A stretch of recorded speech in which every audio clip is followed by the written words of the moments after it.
Hi guys, welcome back to the Heel Project. This is our tribute to The Undertaker, looking back at his lifetime and career in WWE. We will be touching briefly on, well, maybe not briefly, but on the Last Ride documentary, talking about the matches he's had over the years, his friendships, relationships, and all that, and just basically talking about what a great legend he was. Pete, would you like to begin with what questions and topics we have to talk about? Yeah, we can do. But I was thinking let's start off from the beginning. Is Link okay? Yeah. Do we need to wake him? Hang on. Dong.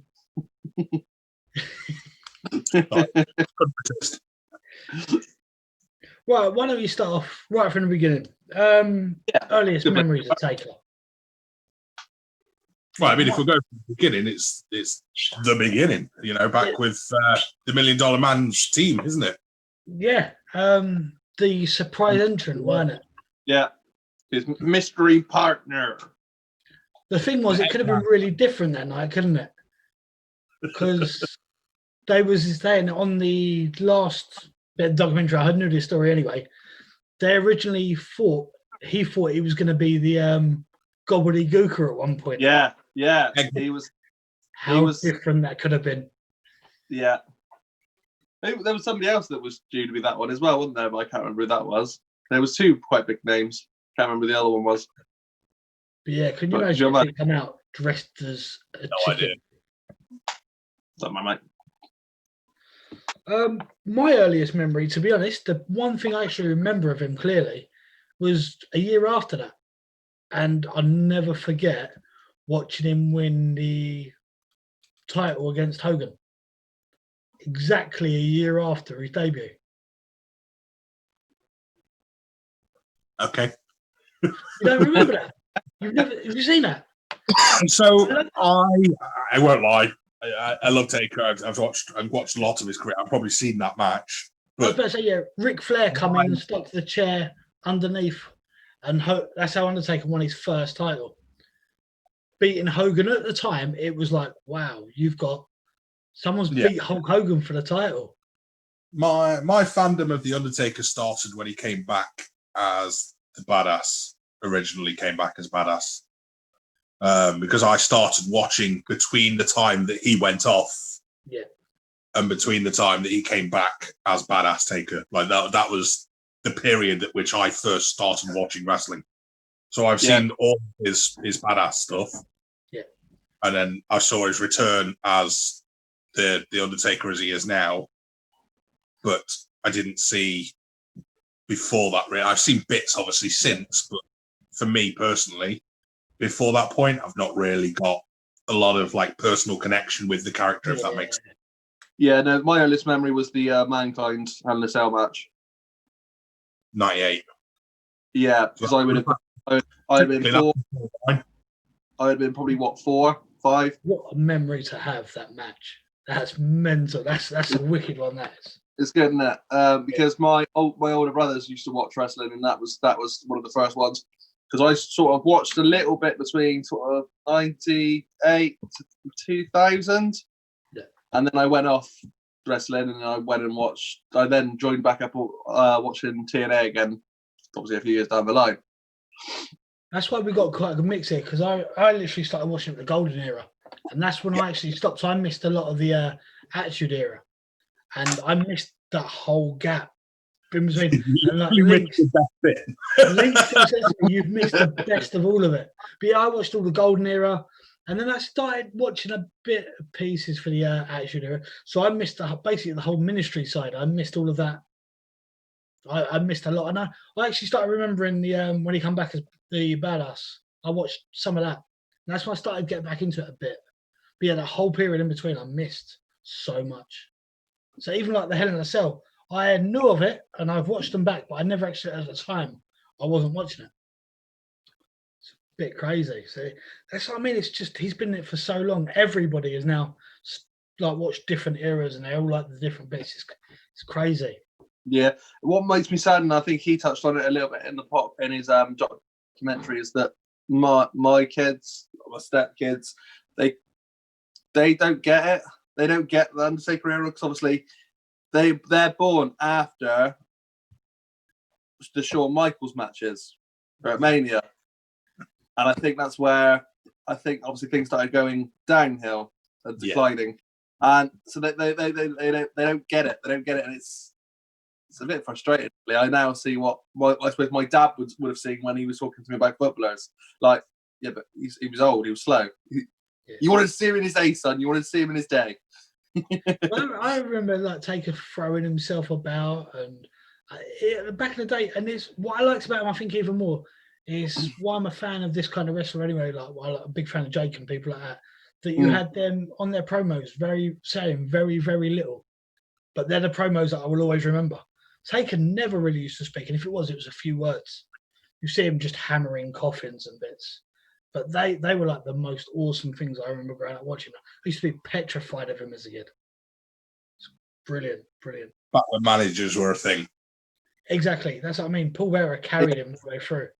It's it's delivery captured really with Heyman, with Brock, in my opinion. What they had back then with he's actually made a difference. Yeah, no, definitely.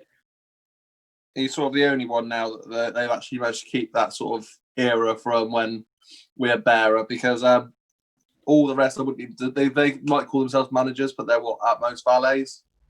They just accompany them to the ring, and that's like it. So a lot of them now are just their way into actually wrestling. You're getting people like Selena Vega that starts having matches now, and they come in as manager valets kind of thing. It's kind of like a stepping stone to get in themselves. You had it with Leo Rush and people like that. They use it to the stepping stone to try and get in the ring themselves. Yeah.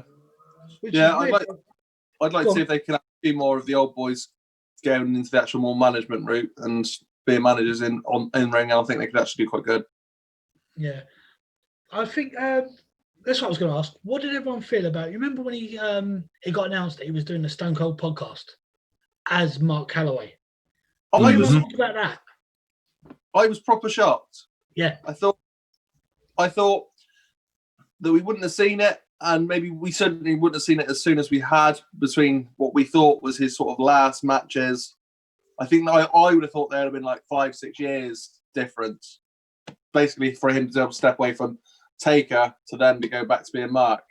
Because he'd always been quite protective over the whole thing. And that's why I was surprised how soon it was. Yeah. See, I think the thing that came strange to me about all that was that, and obviously this was all during the time that they'd already started filming this Last Ride series. He also agreed to do was it the Philadelphia Wrestling that he was doing the tour with, where he was going to do a speaking part as well? That was the Inside the Ropes he was doing that, wasn't it? Inside the Ropes, more sense, actually. He was going to do like a speaking bit as himself, just have a conversation with the fans. And obviously it got cancelled and Vince stepped in, and there was a load of other stuff that happened. I think Mick Foley ended up doing the speaking part instead on that tour. But obviously that happened while they were still filming for the Last Ride stuff. Clearly. Which is really strange in itself, because it means he'd already done that thing where he broke kayfabe as such and was now speaking as himself for WWE, which I think is why he agreed to do it in the first place, because he'd already done it. But it just seems very strange that he took that booking before this even came out. So I just want to throw that out and see what your guys are thinking about that particular set of events. I know they said, he mentioned in it, didn't he? It was, I know Vince got a bit het up about it because there was, what was the event in America that he was going to be doing? There was a talk, there was an appearance. There wasn't that coincided with another wrestling, Starcade. And a lot of people thought that he was going to be working with them away from WWE. And he's like, well, no, I wouldn't work with another wrestling company. And I think Inside the Ropes, I think it was just got rid of everything, because it was going to be very similar to Inside the Ropes with another actual wrestling company. Another event. It's been very heavily linked with AEW. Yeah, and I think that's what caused the issue. And things. Yeah, I suppose that's why Vince got a bit upset by it all. Yeah, I think it was more the fact. I think that judging by it, that the Undertaker wanted to be Mark Calloway on that tour, because he's now ready to step down as Taker and just go back to being like he said a few times, being a father, husband, just being Mark. And I think it was just the fact that he wanted to do that, obviously, but the last ride wasn't out yet, so they had to wait until that was out. Well, I mean, he couldn't have been out because the last match hadn't happened. Yeah, they were still. It was obviously clear that they were filming whatever they were filming. It wouldn't have been called last. I would have sure it wouldn't have been called the last ride from the beginning. But Vince already had in his mind that this is what we are filming for that. So when he breaks kayfabe, I want it to be on our terms on WWE Network, as he is our employee. Yeah. I think it was just. I think you could see it was probably just a difference of opinions, I suppose, that they've obviously had a fair few of over the years. That I think it just shows Mark was ready to be Mark now. Yeah. And then it was that simple. He was just ready. He was ready, and I think that's why he was probably booked for it. Yeah, he just wanted to crack on. That just shows the link. That just shows the link them two have got, though. Even what Vince wants, even shows in the documentary when they said that Taker was always ready on the other end of the phone as soon as Vince phoned him. And even if it's something he really, really wants to do, if Vince was really against it, you can see on there that he's the kind of person that would be like, look, we'll run with it. Vince, he's always, I suppose you can see how much trust he had in Vince. And well, I mean, at the end of the whole thing, he was saying, I'm done unless Vince needs me again. Yeah, exactly.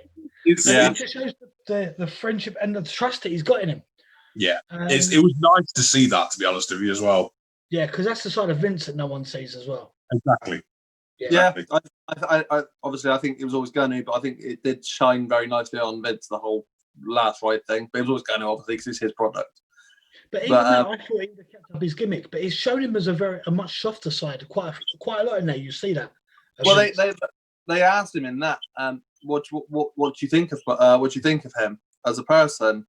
And he got upset and he couldn't even get the words out, and he had to cut the cameras off. He said, "Stop filming it." And I think that sort of speaks a lot about their relationship between the two. So you can sort of understand why Taker was willing to back down on it and back out of the booking. Yeah, definitely. It's like we said about how much trust he has, and the passion the man had for the company and the business. The bit that got me really bad in the documentary was, what was it, the day before they went to film the Boneyard match? I think it was the day before. He found out his brother had died. Yeah. And he was like, right, spoke to the family, right, but now I'm going to go and film this. And it was a bit like, wow. Knowing that it was pre-recorded, and you can see the connection he had with Vince. Vince would have postponed it and they would have filmed it, but no, I still have to go out and film this. And it was a bit like, it's just a bit crazy. It's amazing to see the passion that he had for it, and it's just a bit overwhelming sometimes to know that your brother's just like, you're going to go out and film a Boneyard match that's going to be based around death. And so fun story, I suppose. Yeah, I actually spoke to a guy when I was over in Texas, and he was a greeter at a Walmart. So we'll take the story with a little pinch of salt. Yeah, but he was saying that he knew Taker's brother, because obviously I spoke to him, told him we were wrestling fans, we're there for the wrestling, blah blah blah. Yeah. So he said that he knew Taker's brother and had known him for years, since they were kids, and he used to work for a car rental company apparently. And Taker called up one day to rent a car for whatever tour they were on or something. Anyway, he called up to rent a car. And during the conversation, the greeter had said to him, cool, you're doing really good recently. Wouldn't it be cool, though, if, because he was talking to him about his bike as well and how cool his bikes are, because obviously Taker's always collected bikes. Yeah. This greeter at a Walmart was the reason, and spoke to Taker on the phone just casually and was just like, wouldn't it be cool if one day you took the bike out to the ring or something? And apparently it was a couple of months later that the Badass Taker was born. Like I say, take it with a pinch of salt, but if that is a true story, how cool is that? Because that I mean, the guy was in his hometown as well. Like, we were in Taker's hometown, so if it was going to be true, it would have been there. Yeah. So guys, look out! Pigs are flying. The guy didn't even know Taker's actual ring name. He knew him as Mark. He called him Mark. He didn't know much about wrestling. He wasn't like a typical wrestling fan that knew everything that's going on and would call them by their first name because it's a cool thing to do. He seemed pretty genuine. Like I say, I'll take a little consult myself, but I thought that was a pretty cool story. That is well, it's true, but yeah. Yeah, like you said, it was his hometown, so you never know. So, any moments from the documentary that really stuck out for you guys? For me, it was because it wasn't actually Taker; it was actually his wife. She gets over the years. She's had a fair bit of bashing about her being with Taker, and obviously because I think there's a good 12, 15 years age difference. There's a decent portion, isn't there? Yeah, there's a decent amount. I can't remember. And she's always been bashed about it. That why was she ended up with him? She came in. She was a young, attractive, young woman, and she's with Taker, who was already in his 40s by then. And you could just see in it how much love that she actually has for that bloke. And that was the bit that was my really surprising bit, was just actually that she would move the earth to get him to do what he wants to do. And I suppose, I can see what you mean, because on that, it's the first, it shows you reasons, really, doesn't it? Because it's for the first time you actually get to see, because he does seem like he's kept it all privately, but he seems like a really nice, genuine, caring bloke. Yeah. And it's the first time you see this. And I suppose it's because he's put that straight face and no personality. Well, now you get to see, he's just a really nice man. Yeah, but yeah. So my point was, it was that was what surprised me. You can see that she's the driving force behind him as well, and making sure if he wants to do that, then he's going to do it because that's her mark. He can do that, and I think that was really, really blatant in the documentary. Yeah. And that was the bit that actually really surprised me. I wasn't expecting to see it as good as that. No, I agree. Yeah, anything for you, just that. It's yeah. I think that'll be the one that people forget that that wouldn't get the credit for it. But yeah. Yeah, I mean, to be fair, she's been the driving force in his later years of his career. Obviously, he was married before. He was already a big star by that. I would say his harder years where his body's not as strong as it should be. Yeah. And what if we're a wrestler? Yeah, I agree. Yeah, what about? Go on. Go. No, I was just going to say what was your guys' surprise moments in the documentary? Obviously, you watched it a little bit. It was a while came out than I did. I think for me, the times on the documentary you really see him struggle, and another one that shows about the passion that he had, because he'd come out and he'd put on half decent matches sometimes at his Mania ones and things, and then when you see him, the man can't even stand up properly back there. And this isn't just after the match. This is the build up to the match. And I'm sitting there thinking, wow, that must, you kind of get how much, you can see how much pain he's in. Yeah. And to still want to go out and do that for the fans, it's a bit like, wow, that's a bit, it's crazy, really. It makes you feel like you're a bit thankful. You're even a bit more thankful than you would be. Just to go and see, he's only purely, no gain for him. He could give up now and he don't need the money. He don't need to do any of this again. But he does it for the fans, basically. Yeah. And that was a bit crazy for me. Yeah. I think, I don't know if it was, sorry. I don't know if it was a standout moment, but something that I noticed that I really enjoyed was towards the end of the documentary. It was the Troubadour music was playing. Yeah. And I know from reading it in the past that that's one of Taker's favourite songs. So for him to have that in there was pretty cool because it wasn't just about him, it was his, if that makes sense. Like everything about that documentary was how he wanted it, not just how it needed to be.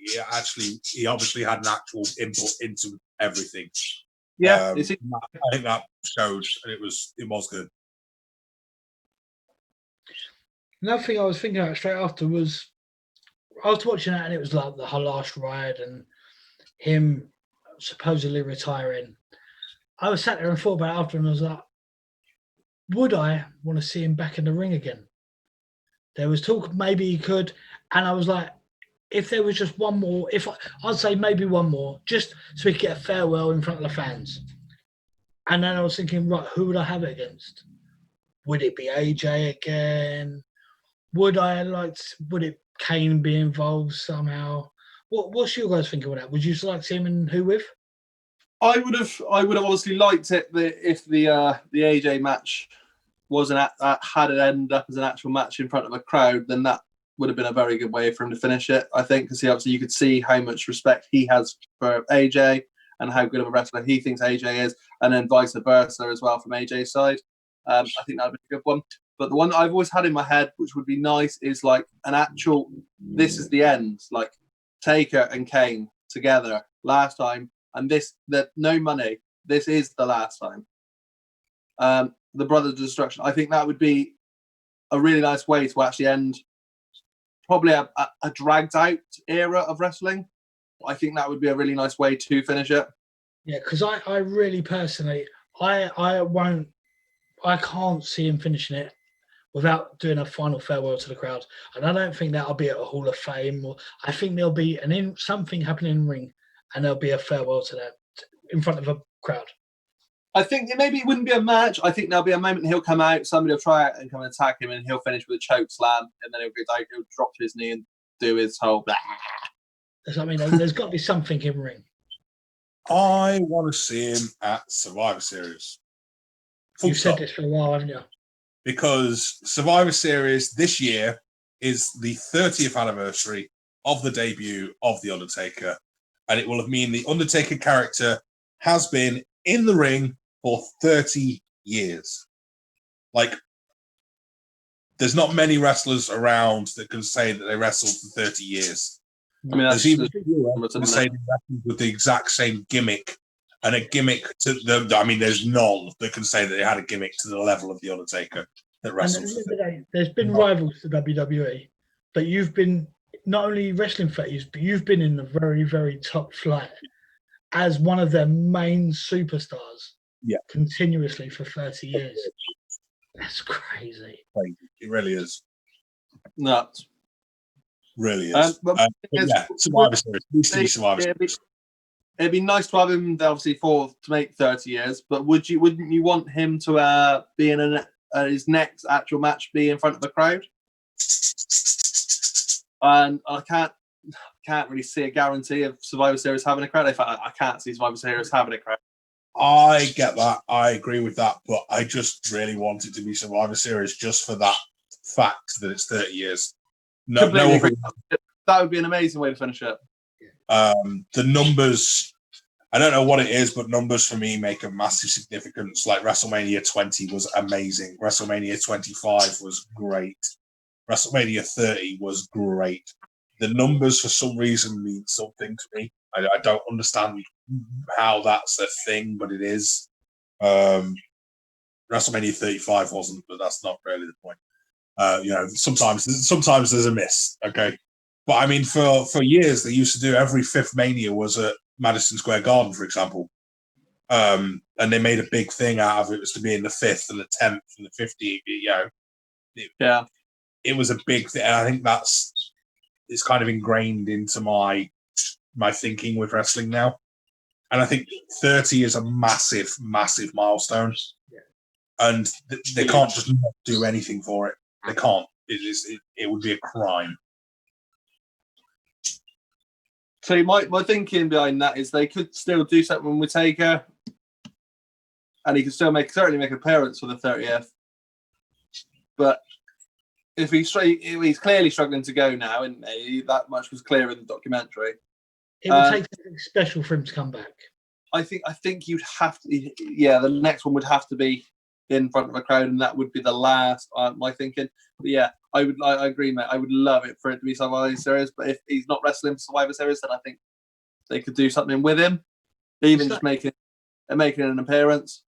Helping some old foe or enemy to actually help their team get the win or something. Have him pop out of a giant egg. Yeah. Curveball. He was always the guy, Yuko. He was always the Eggman. Well, imagine 7 foot tall gobbledygooker. It's like, well, that's what we originally thought was getting. So yeah, I can't even see him, even if he done like a Hall of Fame thing at Mania. I can't even see him doing that because, for me, I'd love to see. It's gonna. Some people won't agree with it, but instead of the Undertaker going into the Hall of Fame, actual Mark Calloway going in there, because I mean, it'd be both anyway. They're both equally deserving, you know. Yeah, it was just Mark Calloway to go up and do that speech would be amazing. I think he'd get inducted as the Undertaker. I think now he would definitely do the speech as Mark. Yeah, it'd be cool. It's just that the whole thing of Undertaker never really going for me, to be honest. If I'd like to see Mark Calloway retiring, but it's some people see it exactly the same. But it's just the whole Undertaker knowing that that's it, he's given up. We'll never see the Undertaker. See, I remember watching I think it was like the first tribute to the troops. And there was a guy there who was in the, like, obviously one of their veterans now, I guess, but at the time he was a serving veteran. I think they were in Afghanistan. I'm not sure. But he was like, oh, yeah, I'm here to support The Undertaker. I've watched him for the last 20 years. I love the guy. It's amazing. I followed his whole career. And it's like, that was 20 years, which almost feels like 20 years ago. You know, it's such a long time. You know, like, I'm only 32. The Undertaker has been around since I was 2 years old. Mm. He was been around before I was born. Well, like you said, he's not even just been around there. He's just been in this company. I mean, he was in his late 40s by the time Undertaker came out, but you know, it's just mad. We've always, when you think of Undertaker, the one thing I've always wondered, favorite match wise, there's loads to pick from. Any stand out for you guys? Yeah. For me, I'm going to jump in just in case you got the same. One of the ones I'd always remember, no matter what, is that Monday Night Raw Jeff Hardy ladder match. I always remember that match. That might have been what Link. What's that? I had a feeling that might have been what Link was having. As soon as you said it, I was like, yeah, that'll be Link's. I love that Jeff Hardy match. For me, that stepped up Jeff Hardy from tag team Jeff to title pushing main event single stuff. It was a big thing for Jeff's career, massively. Yeah, and I think knowing that someone like Taker would go over almost go over for someone like Jeff, because that pushed him, and Taker elevated him massively that day. All about respect and evil and all the rest. It was massive. For me, that was one of my favorites. It wasn't even Taker's best match, but it was just something. One of the matches I always remember for me. I mean, it was a very good match for Taker. Let's be fair. Yeah. Not in many ladder matches, and that was probably one of his first. Yeah. And it was a match regardless. Yeah, I think that's one of the most iconic matches for me. I'm assuming you two probably could guess my one then. Shawn Michaels. First match. I toss and turn between the two of them. Most of the time, probably the first. But obviously the second one, it's got the big one because it's the end, isn't it, for Michaels? Or should have been. Yeah. The end of his career. So that's where I suppose it has a little bit more about it for it. Because I'm not a crazy big Michaels fan, but it's still something quite big, and it hits the right nostalgic bones, you know. But probably one, I think. So I'm currently racking my brains trying to think of a different match. That's the problem. The Hardy match is gone, and I don't want to pick the same one. But for Taker, that's the problem. There's so many matches, apart from the later ones that they've obviously went wrong, the Dubai and things like that. Pretty much all of these stuff before that could almost be, all of them could be classed as iconic. So it's really hard to pick. Saudi Arabia. It was Saudi Arabia. Oh yeah, Saudi, yeah. I'm just going to read through a few of the short list that I've got. Okay, so I've got the original Hell in a Cell with Shawn Michaels, Kane's debut, because, you know, Kane, I love Kane. That's gotta be Kane. You've got the 1998 King of the Ring with Mankind. Obviously, just because it's iconic. It's one of the biggest moments in wrestling history. I actually really enjoyed the original Triple H versus Taker, which was at WrestleMania 17, not at 24 or wherever it was that happened later, which everyone thinks is the first, but they actually had 3 matches at Mania. The Hell in a Cell with Triple H at Mania was also a hell of a match. I really enjoyed. The Brock Lesnar trilogy of matches, or all of the matches with Brock Lesnar. The Hell in a Cell with Brock Lesnar was amazing back during the undisputed era, undisputed title days. Yeah. I'm struggling to think of a bad Hell in a Cell match he's had. Because even the one with Shane, was it?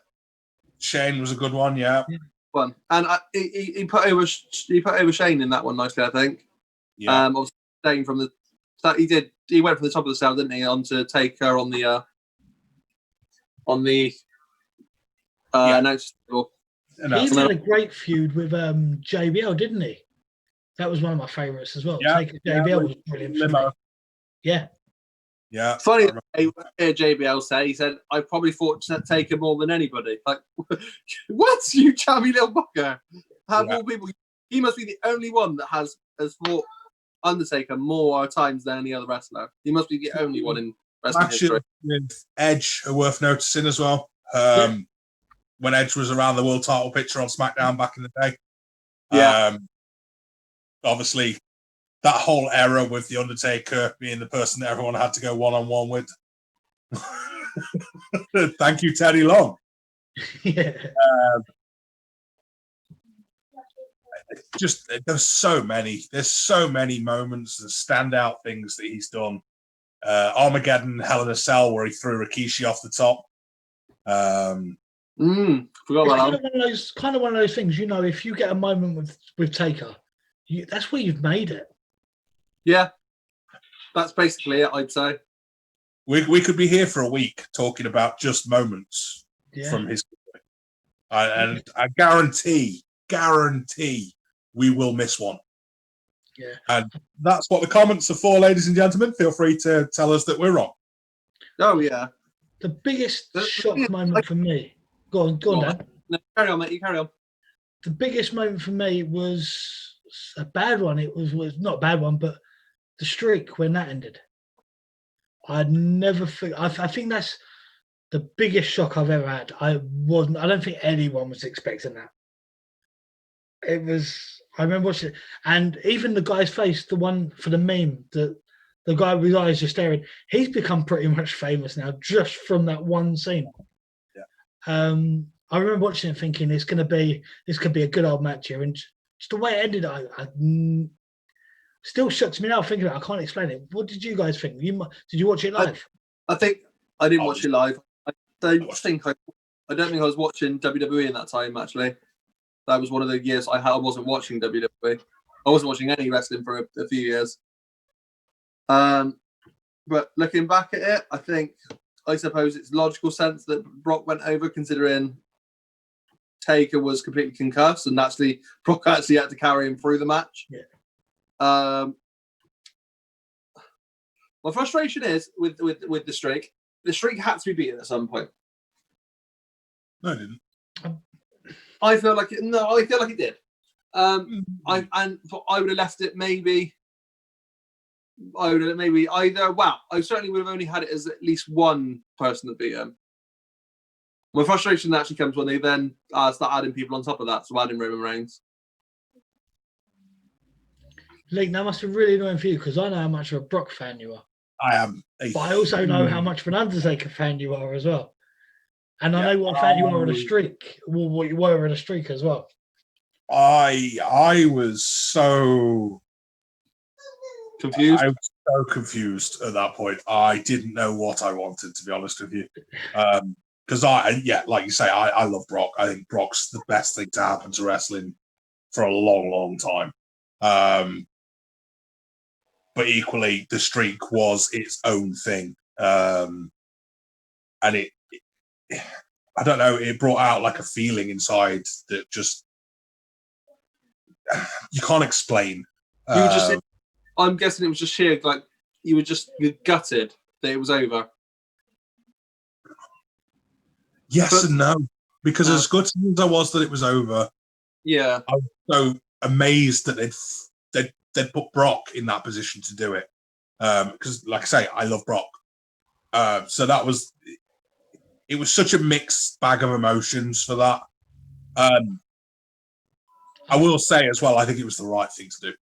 Yeah. I think at the time there was a lot of shock behind it because everyone knew at the time there was talk of Brock maybe going again, and I thought maybe I really didn't think him, if anyone, and if I did think it was him, I really didn't think it would be at that time. I think without that as well, though, yeah, would Brock have got the monster, mega, absolute push that he's had since then? And I don't think it would have worked as well as it did without that. So I think that was the start of that just absolute reign of carnage that happened afterwards with Brock. Which, whether you like it or not, it worked. And I liked it personally. So Brock's the best heel in wrestling history. Yeah, and I will say how it's bold, but I don't care if you disagree with me. He is, and I'm not a crazy Brock fan. I'm not someone that dislikes Brock. If that makes sense. And I can see where that worked Brock then because heel when he's there, and that's so yeah, he does his job. A lot of people would have fueled that that heel turn from beating Undertaker and taking away the streak and destroying it. A lot of fans would have hated him instantly because of that. Because you've got some of the Undertaker fans out there are absolute like mental mega fans. Some of them, you get people dressing up constantly at events. Just fans, you see like the people walking in. You expect it with people like Cena and Reigns, but then you actually get people going into shows like full Undertaker gimmick in scorching weather, and you see them doing it in SummerSlam. They're in bloody Texas. Like, what are you doing? Wrestlers Taker in full leather? Are you nuts? Yeah, it's not a comfortable attire to wear in the heat. Do you think people do it like to try and like cosplay or anything like that? These are just fans that will do it as a one-off, just to go and dress up like Taker. It's like, wow, you'd never have thought that seeing that gimmick when he come out like 30 years ago. People dressing up still now to try and be like it. It's mental. Going back to the street, the frustration with me for that should have been that I think it should have been used as a passing of the baton type thing. To say somebody that wasn't already made, if that makes sense. Somebody that was sort of on that verge of being the best that the company's seen for a long time. But I think Brock was already there. And that's maybe my frustration. I think you could have definitely used it to actually but I think the thing his career completely. He'd had the match with Triple H that he'd lost. He had the match with Cena that he won, but Cena was battered, and Cena got up at the end and was like, "I've got to take time off," which, by all accounts, really peed Brock off. And I mean, we've turned into a Brock conversation, which isn't really the direction we're trying to head. But he's talking about Taker. People mention Brock straight away. I think it gave Brock the validity he needed at that point. After losses, like I say, to Triple H and other people, it made him the beast, the absolute beast that he is. And I think the only person that could have handed that to him was Taker. Knowing that he's the pinnacle, and he handed that, and that's the only. But you could have beat Cena, you could have beat Austin, you could beat anyone.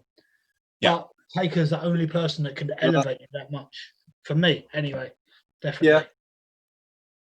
Yeah, I certainly don't disagree with that. That's for sure. No, I agree. I agree completely. Did we say if? Oh, hold on a minute. Right.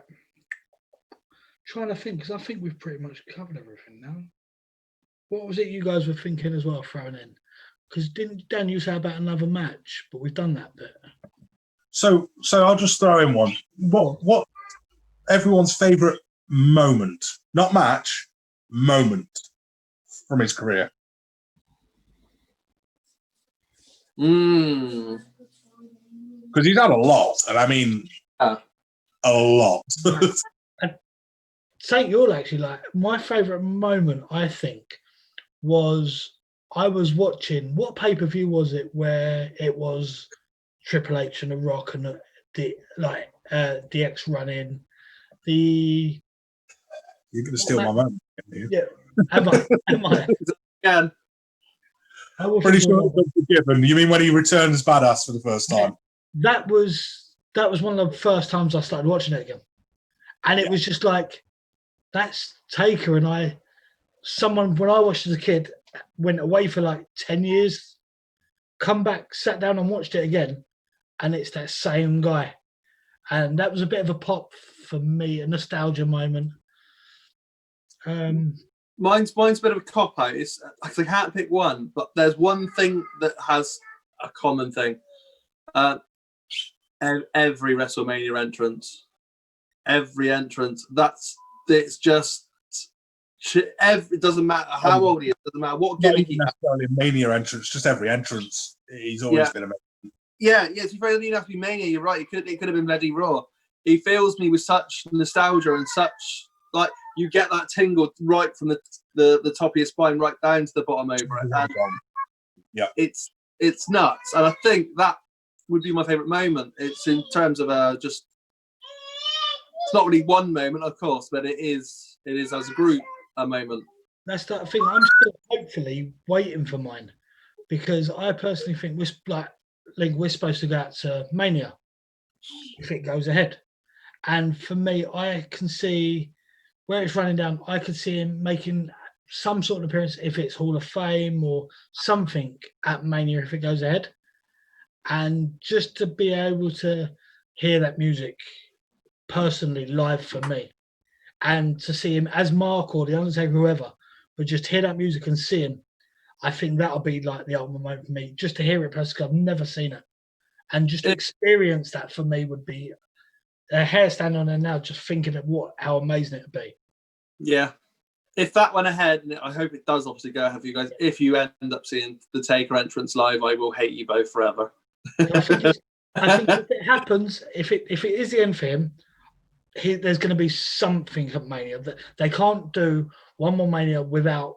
Personally, for me, if it's like I said, if it's Hall of Fame or something, I don't know, but I think there's got to be something for me.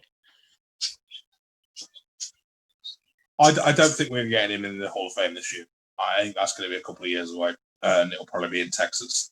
For the simple reason, I think this year we're going to get someone a bit bigger, and there's not many people bigger than the Undertaker. But I think we're getting someone bigger. Goes ahead, Rock. Pardon? If it goes ahead, it'll be The Rock. That's what I think. Yeah, got to be. It's in Hollywood. No sense. They wouldn't. I would think it'd be maybe a bit silly and a bit naive to put Taker and The Rock on the same Hall of Fame. Because it wouldn't work. But obviously Taker's been even going for years, so is The Rock. To be fair, but yeah, I certainly would say Texas. I think maybe you could get away with it elsewhere. But yeah, Texas. If they can have one in Texas soon, that would be superb for him to be inducted then. And I'd go back to Texas. Just saying, that's the thing I'd do. I like Texas. I would definitely go back. It was nice and cheap. But so favorite moments.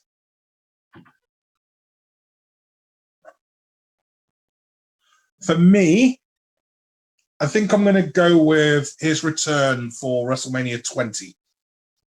Ooh. Which was after he was buried alive by Vince McMahon at Survivor Series and Kane.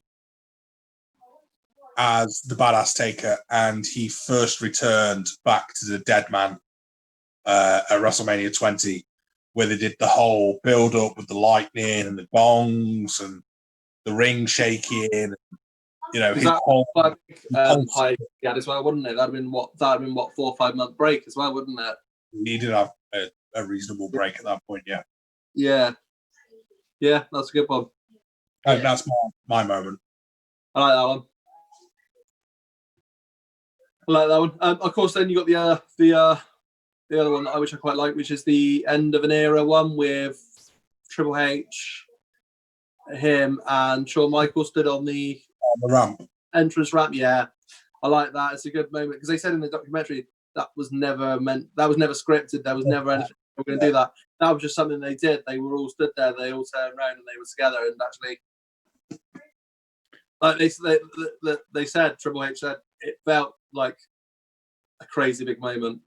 Yeah, it's one of those things you'd know instantly. And I can't believe we've actually forgot about this, but one of the favourite matches I liked, I've got to bring it up again, was his most recent, that Boneyard match. And it shows for how old the guy is. And fair enough, it took a few days filming, but just to have him coming in on a bike, the whole presence of the guy, and it was just amazing. And even someone like AJ being there made it so much better as well. And you could see in the documentary with how much respect he had for someone like AJ. Yeah. And that's why I always thought maybe it would be nice for him to maybe one more bow out with a crowd in front of AJ, because AJ is someone that can be trusted to kind of carry the match where Taker couldn't anymore as well as he could before. Yeah, I mean, it's sad. If he does get another big match, it needs to be with someone that can carry him. It needs to be someone of the standard of AJ, or maybe Daniel Bryan, or someone that's got that technical wizardry that just knows how to really guide a match to perfection. Yeah, completely. You can't stick him in there with someone like Braun Strowman. Let's just say probably one of probably the worst match of his career, I would say, in Saudi Arabia, wasn't it? It was clear that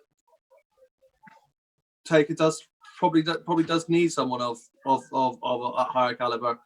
Yeah, obviously Goldberg can't wrestle crap, so it's a bit of a extreme level. Never been able to wrestle. I'm sorry if anybody loves Goldberg. Comments are there for you to moan at me, but Goldberg's never been a wrestler. He's good at one match, but yeah, he's never been good. I think I've saying that what we were saying. I'd like to see him. Not even in the singles match. Just I remember watching that last tag match he had when he was teaming up with Roman Reigns, and he looked good because he could come in and do his bits and go. He looked really good again. And you imagine someone like Riddle and AJ going against someone like Riddle and AJ or Bryan, someone like that. They could really work well with him. I think it'd actually be a really good way. Like I said before, if we had Brothers of Destruction against somebody, because we never had that passing of the baton thing with the Streak. That actually maybe his last Mania match, he could actually pass the baton. Him and Kane could pass the baton to somebody that could carry them. I don't know who. Whether you could go, obviously, like you said, you could do a Styles Riddle sort of one potentially. What's going on? My camera decided to collapse. Yeah, you could do a Styles Riddle match with the Brother Destruction, but I think it'd be nice for them to pass the baton on somebody, because I don't think we've ever really had that moment. No, not what I can think of. And you think it would be an amazing way for them to go out. Like you said, I don't think you could do them against each other with Kane and Taker, but together, yeah, it'll be a nice way, because I think they're both coming to that end now. And if you had them both, I could just picture them both leaving together, arm out one more time, arm up in the air each side. As a final farewell for the both would be an awesome moment. Yeah. So I'm going to pitch something now. Yeah, I think you'll like it. So we are currently building a current star right now who's probably on his way towards the title scene on Raw. Yeah. Do we know which current star I'm thinking of? Towards the tag titles? No, Oh, main title. on Raw. Yeah, on Raw. Gulak. Is he on Raw? SmackDown. Main title. Yeah, building. We're not building Gulak at all. Who you on about then? He's been in some massive feuds recently, like really big feuds. In fact, he had a match on Raw against a really big opponent.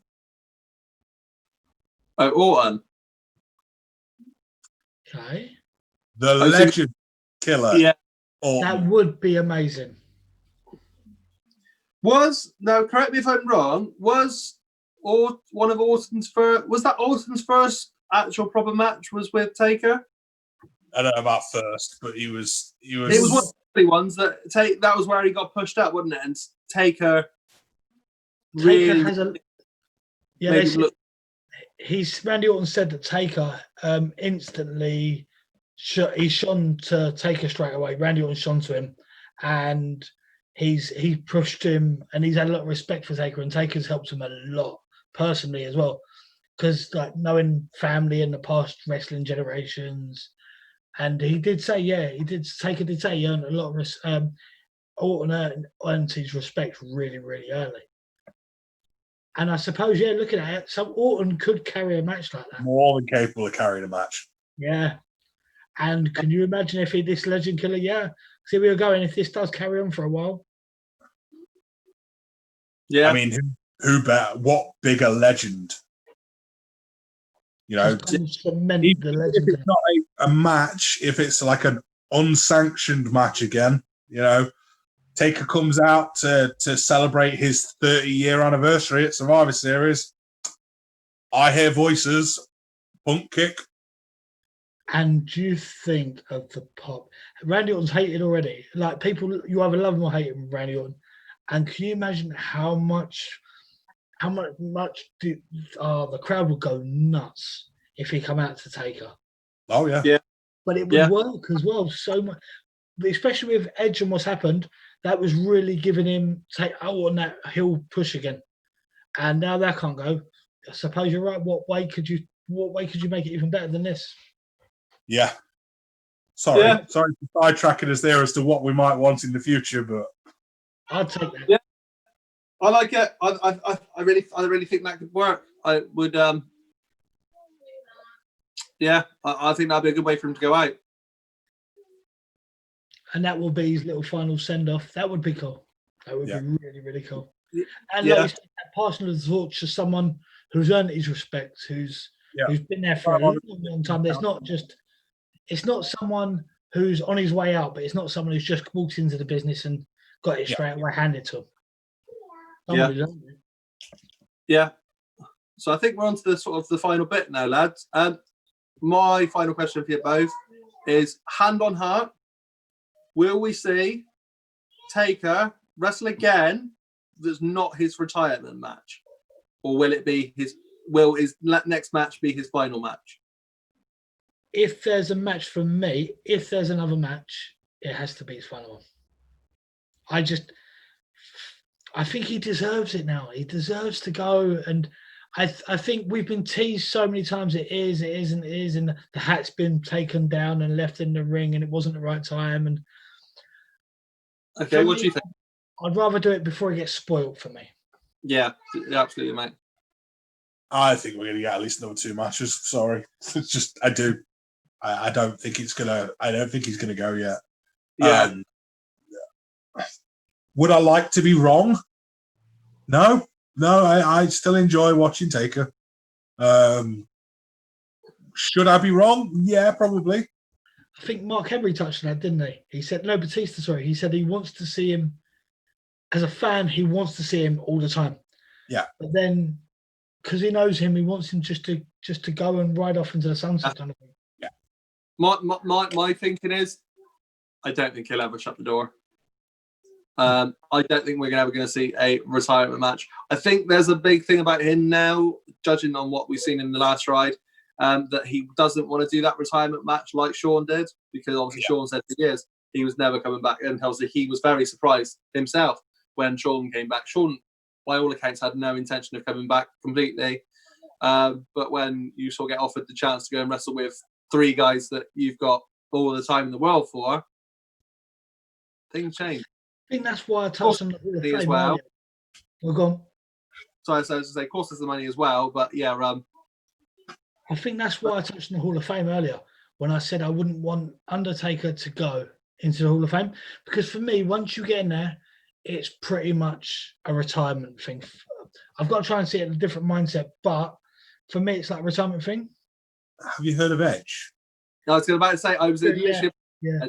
My thing is, once you're in the Hall of Fame, should that be done? Yes. Does it matter? Does it really matter? No, I'm not really that fussed. But probably you should be, once you're in the Hall of Fame. It probably should be that you're at the end of your career This is and where you don't have a comeback. This Have is you heard what the Undertaker. Go on, sorry. Have you heard of Kurt Angle? Yeah. Stop naming people. But we were, yeah. I think those guys, though, no one expected them, and there was a fair old bit of time in between. Like with Edge, definitely. With Undertaker, I don't think I'd want to see him going out. We thought it was his injury. Have you heard of Ric Flair? Yeah. I wouldn't want to see Taker in there, because that kind of, for me, if Taker in the Hall of Fame, that kind of cements for me we're probably not going to see him again. Where if Mark Calloway went in, and Have you heard of Foley? Right, boys. I think we're pretty much at the end of the thing. Have you got any more wrestlers to ask us? Have we heard of, Link? Or are you done? I think you're done. Right, guys. Thank you. I have heard of Terry Funk. Right, guys. I hope you enjoyed that. This was our tribute to the Undertaker. I haven't spoken to the lads on this, so this is an executive edition they're hearing right now. If you'd like to see us do this on another wrestler, then let us know in the comments. Talk to us. Give us a suggestion of who you'd like us to see us do next. We're quite happy to sit here and chat about any old wrestlers, any current wrestlers, anybody that's completely finished, anybody that's not even with us anymore. That's fine. But yeah, so if you enjoyed this, guys, make sure you like the video, you subscribe to our channel, hit that bell. Make sure you get notifications when we upload. We uploading at least 3 times a week now. And yeah, hope you enjoyed it. Have you got anything else to say, lads? One thing. Mate? Also, this will come out before our next podcast, which is when the competition closes from our previous podcast, which currently has no entrance. Got a good chance of winning. Go watch that podcast, enter the competition, and win a free prize, I guess, if you're the only person that watches it. Enjoy. Yeah. Cheers. Cheers then, guys. Bye-bye. Bye. Peace. Summer